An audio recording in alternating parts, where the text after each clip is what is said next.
আজ ভোর থেকেই ইরানের উত্তর পূর্বাঞ্চলীয় শহর মাশহাদ এবং নিশাপুর শিল্পাঞ্চলে ব্যাপক বোমাবর্ষণ করেছে মার্কিন ও ইসরায়েলি বিমান বাহিনী। পেন্টাগন দাবি করেছে, ইরানের মিসাইল তৈরির কারখানাগুলো গুঁড়িয়ে দেওয়াই ছিল এই অভিযানের লক্ষ্য। অন্যদিকে ইরানও থেমে নেই। পাল্টা জবাবে আজ সকালে ইসরায়েল এবং পার্শ্ববর্তী উপসাগরীয় দেশগুলোর দিকে ঝাঁকে ঝাঁকে ড্রোন ও ব্যালিস্টিক মিসাইল ছুড়েছে তেহরান।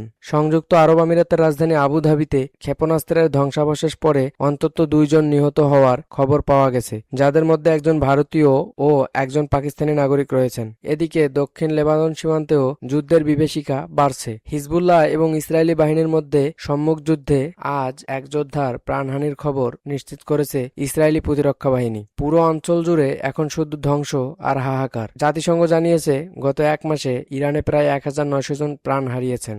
মিনার এলাকায় একটি স্কুলে মার্কিন মিসাইল আঘাত হানায় 175 জন শিশুর মৃত্যু বিশ্ব বিবেককে নাড়িয়ে দিয়েছে। তবে এরই মাঝে কিছুটা স্বস্তির খবর দিয়েছেন মার্কিন প্রেসিডেন্ট ডোনাল্ড ট্রাম্প। তিনি জানিয়েছেন, শান্তি আলোচনায় এগিয়ে চলায় ইরানের জ্বালানি খাতে বড় ধরনের হামলার আলটিমেটাম আগামী 6 এপ্রিল পর্যন্ত স্থগিত করা হয়েছে, যদিও ইরান এই প্রস্তাবকে একতরফা বলে উড়িয়ে দিয়েছে।